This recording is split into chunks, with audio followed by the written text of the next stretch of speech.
549 social media కేసులు పెట్టారు. వైఎస్ఆర్సీపీ మీద కానివ్వండి, లేకపోతే తెలంగాణలో ఈ మధ్యన పట్టుకొచ్చారు కదా అలాంటి వారి మీద కానివ్వండి, కొమ్మినేని శ్రీనివాస్ గారి మీద కానివ్వండి, ఇలా తప్పుడు కేసులు పెట్టి దీనిలో 1344 మందిని అరెస్ట్ చేశారు సోషల్ మీడియా. ఇప్పుడు టాస్క్ ఫోర్స్ అంట, కొత్తగా టాస్క్ ఫోర్స్ వేశారంట ఈ రాష్ట్రంలో సోషల్ మీడియా మీద యాక్షన్ తీసుకోవడానికి.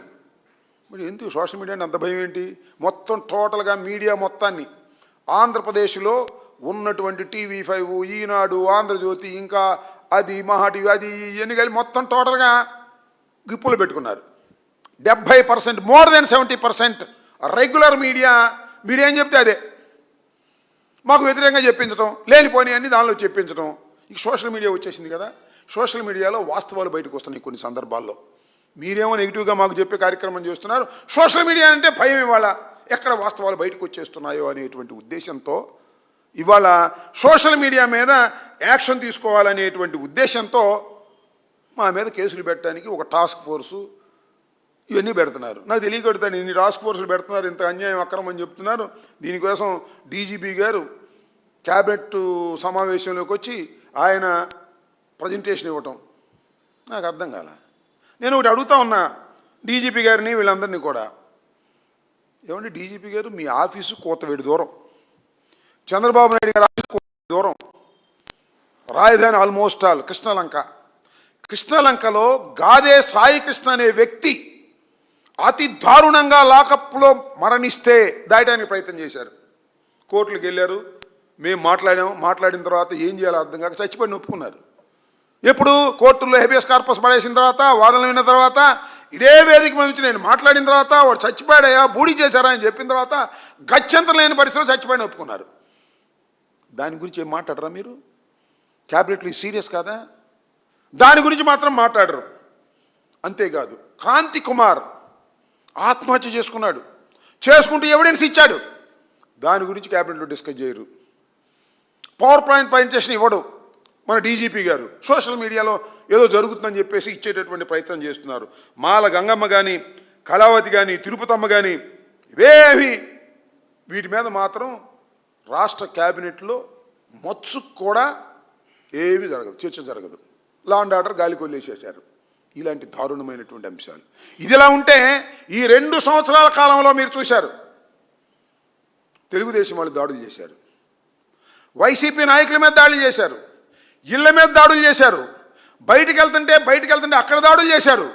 ఇవన్నీ లైవ్లో కనిపించాయి. చివరికి మా మీద దాడులు కాదు, మీకు గిట్టకపోతే తెలుగుదేశం వాళ్ళ మీద కూడా దాడి చేశారు. ఎవరన్నా తెలుగుదేశం వాళ్ళు దెందులూరు లాంటి చోట ఒక లీగల్ ఉపాధ్యక్షుడిగా ఉన్నటువంటి శ్రీనివాసరావు అనుకుంటా, ఆయన మీకు వ్యతిరేకంగా మాట్లాడని ఆయన ఇంటి మీద దాడి చేశారు. ఇవన్నీ లైవ్లో వచ్చినాయి. ఒక్కళ్ళన్నా అరెస్ట్ చేశారండి? ఒక్కళ్ళని. సోషల్ మీడియా సంగతి దేవుడు ఎరుగు. 1300 మందిని అరెస్ట్ చేశారు సోషల్ మీడియా వాళ్ళని. లైవ్లో ఎవరు ఏం చేశారు అనేది చాలా క్లియర్గా కనిపిస్తూ ఉంటే, ఫోటోలు ఉంటే ఒక్కడిని అరెస్ట్ చేయాల. ఏమిటి లా అండ్ ఆర్డర్? నాకు అర్థం కాల. ఇంకా DGP వెళ్ళి సోషల్ మీడియా గురించి ప్రజెంటేషన్ ఇస్తాడు, పవర్ పాయింట్ ప్రజెంటేషను. ఏం నాకు అర్థం కాల.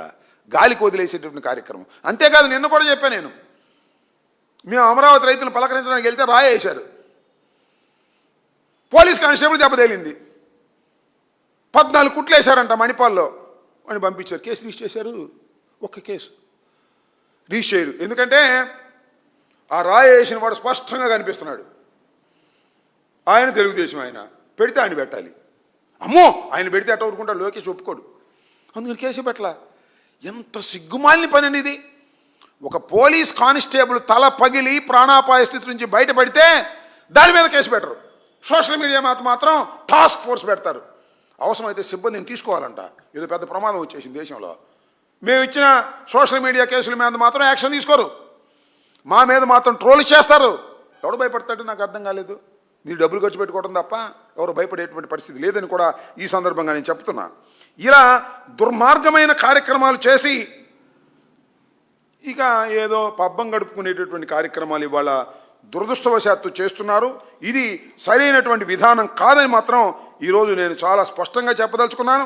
పెయిడ్ ఆర్టిస్టులను పెడతారు, సామాజిక మాధ్యమాల్లో వ్యక్తిత్వాన్ని హననం చేసే కార్యక్రమం చంద్రబాబు నాయుడు గారు, సాక్షాత్తు చంద్రబాబు నాయుడు గారే మాట్లాడుతుంటారు, ఎవరో కాదు. వీళ్ళన్నీ కూడా అదేమంటే మంత్రులంట మేము రెచ్చగొడుతున్నామంట, వాళ్ళు రెచ్చిపోవద్దంట, మంత్రులు సలహా ఇస్తున్నాడు. కూటమి మంత్రులారా, వైసీపీ వాళ్ళు మిమ్మల్ని